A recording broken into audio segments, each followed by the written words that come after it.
Good afternoon, everyone. Over the last month, life has certainly changed for Islanders and for people across the world. It's hard to believe it was only 2 months ago when we launched our 2020 tourism marketing campaign. And we were getting ready for what we had hoped would be another record-breaking tourism season for Prince Edward Island. And now, here we are in the thick of a global pandemic with restricted travel, closed businesses, and with their tourism operators feeling left in the dark, not knowing what the future brings for our island's tourism season that's only a couple months away. As Minister responsible for tourism, my heart breaks for our island's tourism industry. I wish I had a crystal ball to ease your worries and your fears and give you all the answers and information you need. But just like you, I too am learning every day how to deal with these unprecedented times. I know I don't have control over what will happen to our island's tourism season this year. But as Minister, I know that what I can do is support our tourism industry in every way possible.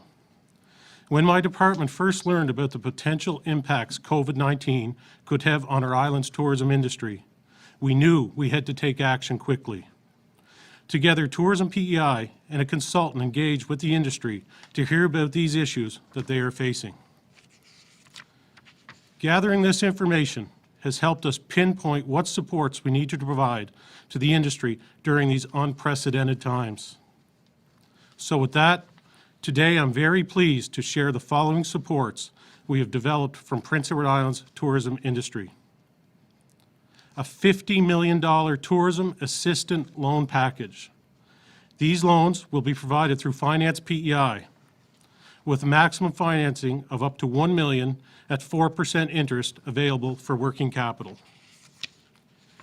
Payments will be deferred for the first 18 months, and we've set up a special fund through Tourism PEI to cover interest costs over this period. The total value of interest payments will be approximately $3 million. Today, we're also rolling out a new tourism interest relief program. This $10 million program will help our island tourism operators cover their interest costs on existing loans for up to 18 months. These can be loans they have with their local bank or credit union, as well as loans through BDC and Finance PEI.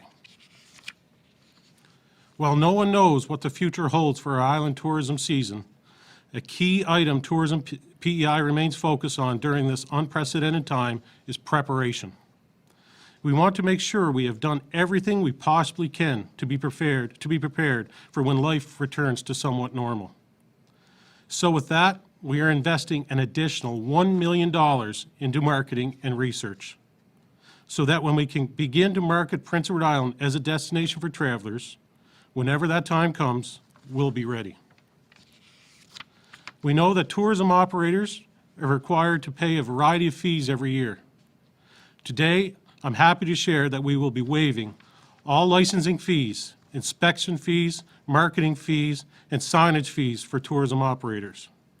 For those who have already paid these fees for the 2020 season, you will be reimbursed.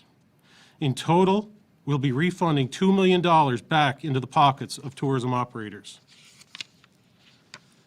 We know tourism operators are experiencing significant financial pressures right now, and we hope by waiving these fees, it can help alleviate a bit of that pressure. I feel the need to recognize that with all the supports we announced today, we know there's still no simple solution that will solve all the problems the tourism industry is currently facing. Our hope is that today's supports can help prepare the tourism industry for the upcoming season, without knowing exactly what this year's season will look like. Like I said before, I do wish I had a crystal ball to solve everyone's problems and give everyone the answers they need. But what I can promise is that my department will continue to work hard every day to figure out what we can do to support Islanders during these challenging times. As we continue to work together, we will get through this together. Thank you, and now I'll pass it over to Minister Thompson. Thank you, Minister MacKay. That was an excellent announcement. For many islanders, COVID-19 interrupted their ability to work. Whether they've been laid off, unable to find work, or had a delay in their start to their seasonal employment. This has made it difficult to put food on the table and help their families, among others, with financial strains. As government, we are committed to being there for islanders during these especially challenging times.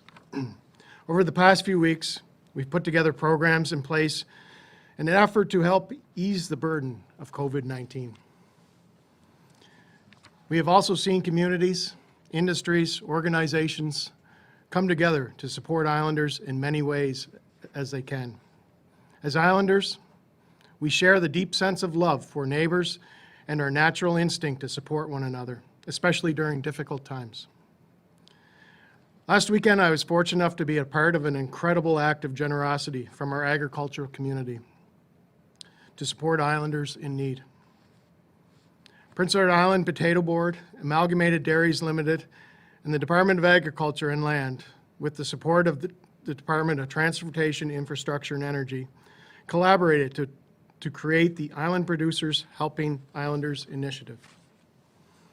Through this partnership, 3,000 islanders and families received care package that included 2-liter container of milk, a package of cheese, and 10 pounds of potatoes from locations in Charlottetown and Summerside. These care packages were given out at drive-through locations in Charlottetown and Summerside with no questions asked. Through this act, we have been able to assist people in need, and producers have been able to share their products with islanders. Unlike many dairy industry across this country, I'm pleased that our dairy industry has been able to make use of their excess product in a way that benefits community without needing to dispose of any of it. While last weekend initiative supported many island families, we know that many more are in need as they face challenges created by this global pandemic. We know that many were unable to travel to pick up the care packages last weekend. With that in mind, I am pleased to announce our community partners, ADL and the Potato Board, have come on board to help us offer this initiative again. This Saturday, April 18th, we'll be holding a second Island Producer Helping Islanders care package at three different drive-through locations. From 10 a.m. to 1 p.m., while supplies last, islanders can pick up packages at the following location: Bluefield High School, West Isle High School, and Brudenell Golf and Resort. Each location will be giving away 1,500 care packages that include a container of milk, a package of cheese, and a bag of potatoes. This week, we'll expand our reach by working with groups that assist vulnerable islanders who may not have transportation to the event. We will work with them to try to set aside packages for delivery to people in need. We will be promoting this weekend's event over the coming days and encouraging islanders to share this information with anyone who may be in need.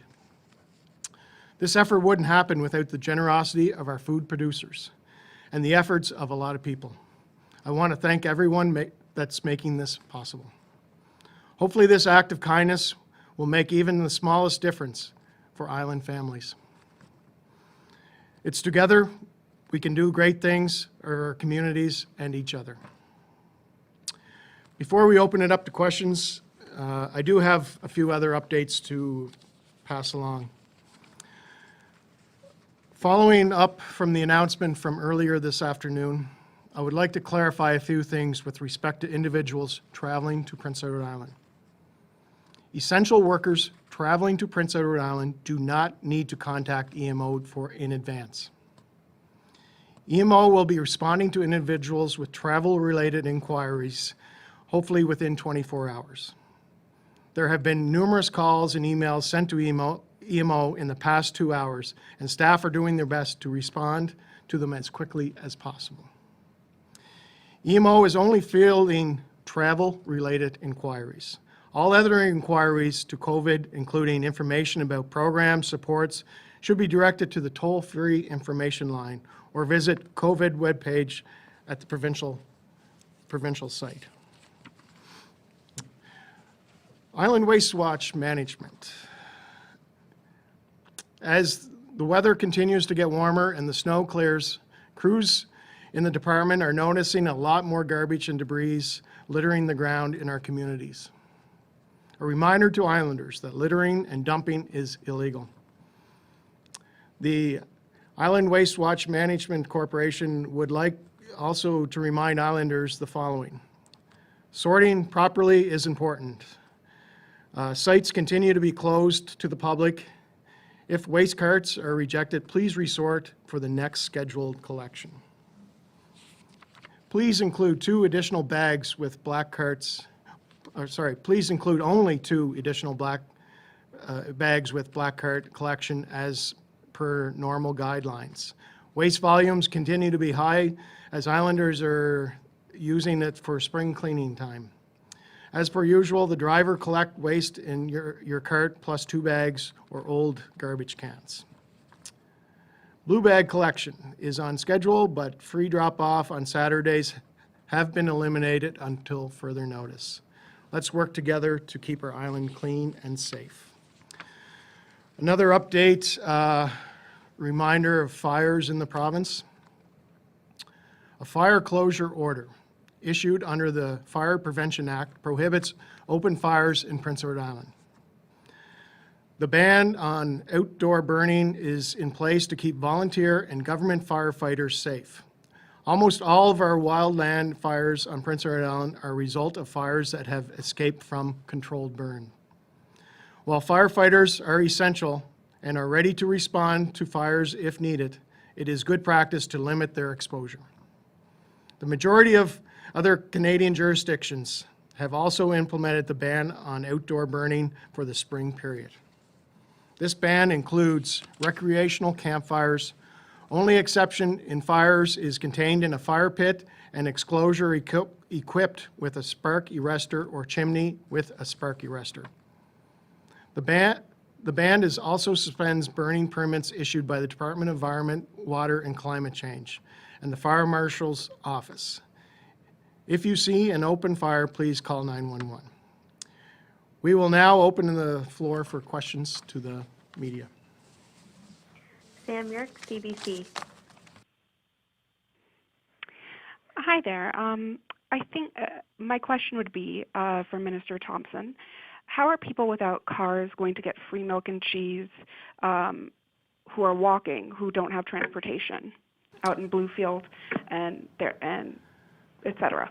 So we're working with community groups and special groups to help the vulnerable people that don't have transportation. They can do early pickup. We're going to do early pickup for deliveries at 8 a.m. At all 3 locations. So we're working, this will be announced over the next few days, numbers that you can call maybe to have a package delivered if you're in that area and need deliveries. Okay, thank you very much. You're welcome. Nicole Williams, CBC. Hi there. My first question is for Minister MacKay. At what point what have you been hearing from tourism operators? This is quite a large sum of money, and I know some are frustrated by loan programs, especially because it means that they'll just have to come up with the money after the fact. So I'm wondering if you ever considered just funding tourism operators, and I'm wondering if you also felt caught off guard by the severity of the impact to tourism. Thanks, Nicole. Good question. So over the last 4 weeks, we've been dealing with a lot of tourism operators in industry, and we've heard all different scenarios. And there's a fear for sure because it's the unknown. We don't know how long this is going to last and what impact it's going to have, but we know there is going to be an impact. So what we've done is I feel that tourism is probably one of the biggest industries that is going to be impacted by this. We have our 3 major industries, but tourism we're close to tourism season now, and it's the unknown. So what we done, we listened to as much advice as industry could give us, and this was where a lot of their input come into. We certainly looked at what we could do financially as without loans and grants and so forth, and the money it would be significant to the point where we couldn't absorb it. It would put us in financial strain. So the big thing I heard from them is they need time, and that's where this 18 months comes into effect, because we know it's not only going to be this season, but it's going to be partly into next season. So we want to defer with interest and payments as long as we could, and from industry, that's where the 18 months come from. Thank you. And my next question is for Minister Thompson. We know that islanders can be fined for not listening to public health or not following public health orders, but I'm wondering if under this state of emergency, if there are any additional consequences for people. I'm wondering if the province has the power now to arrest people if they don't comply. Yes, they can be charged, and there is forms of fines, but it's more the authority to lay charges.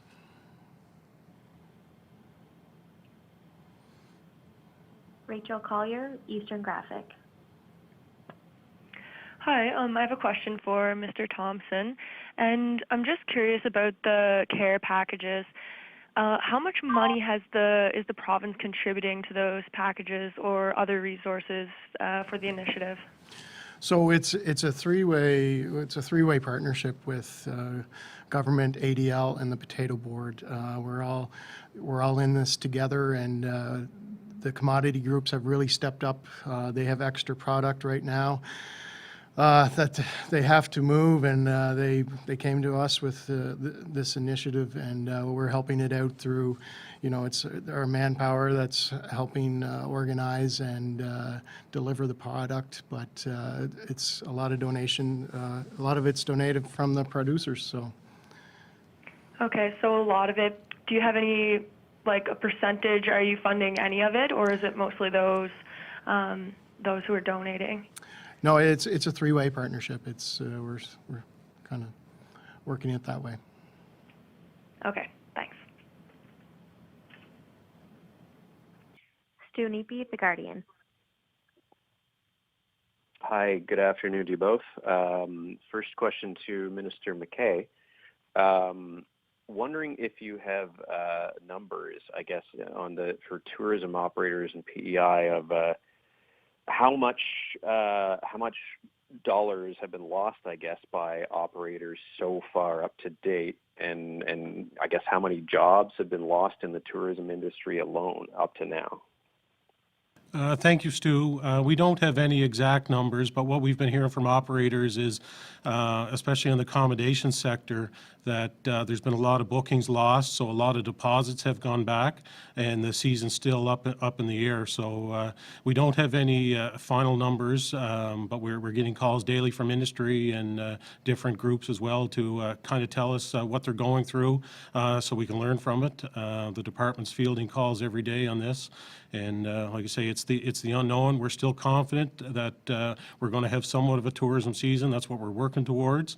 So now we're just trying our best to help these operators get open when the time comes and market PEI the best we can, that we can grab some of that season when it's left. Okay, thanks for that. And second question to Minister Thompson. So earlier today, you'd mentioned that part of the reason for having a state of emergency declared was to sort of, I guess, give some of the staff resources of the Chief Public Health Office a bit of a break. So I guess I'm wondering does that mean that there will be sort of a reallocation of, say, EMO staff to some of the roles that CPHO staff have been doing, or if it's just to basically allow people to have like a weekend or just a bit of a break from the overstretching stuff that was mentioned? It's a combination. It's not a full takeover of the borders, but we're working with CPHO on that. We're fielding the calls about non-essential travel, and EMO is taking charge of that. So it's not a complete takeover, but we're working in complementary with CPHO on this.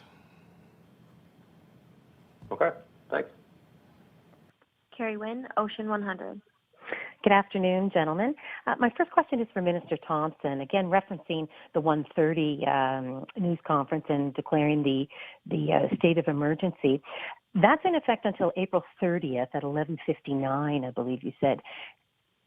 So following that into May and June, that's when we really start to see traffic ramp up for the tourism industry.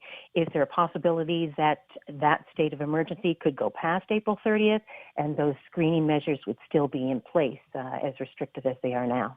Yeah, we put the 14 days in there to see how it's going to work. And after the 14 days, we can extend it or we can terminate it.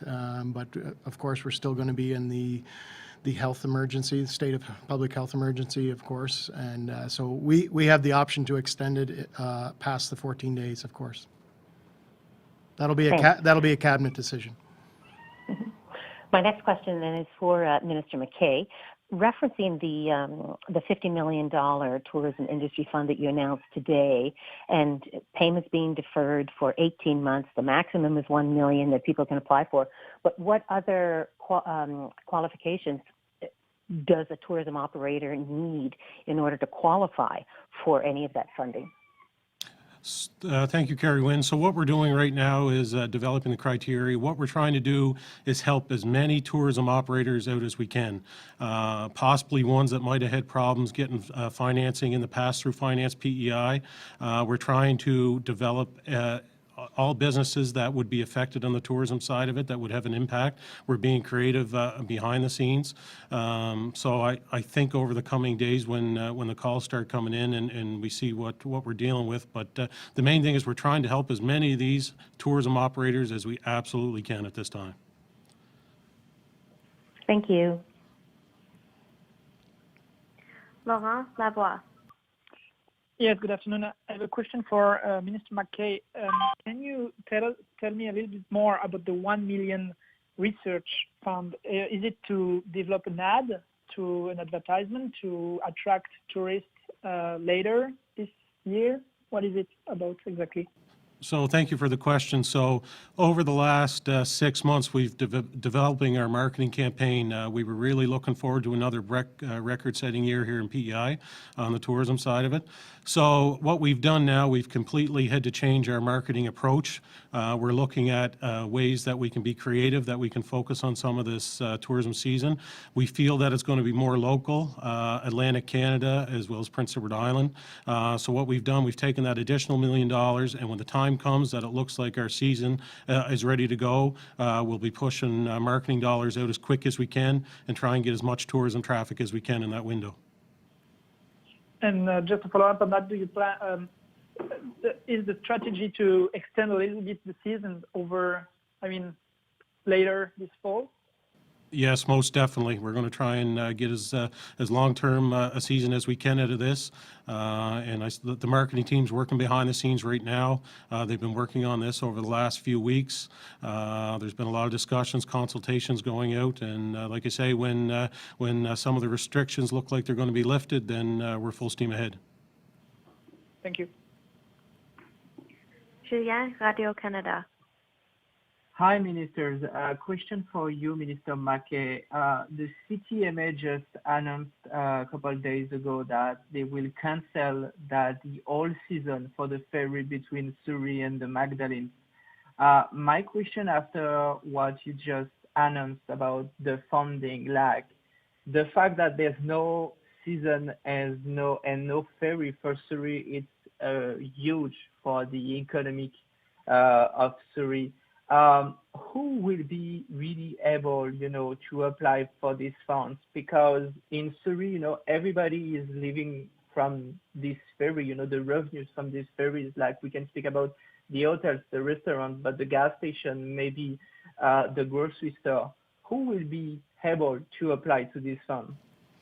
Thank you for the question. I was under the understanding that the ferry was only canceled to June.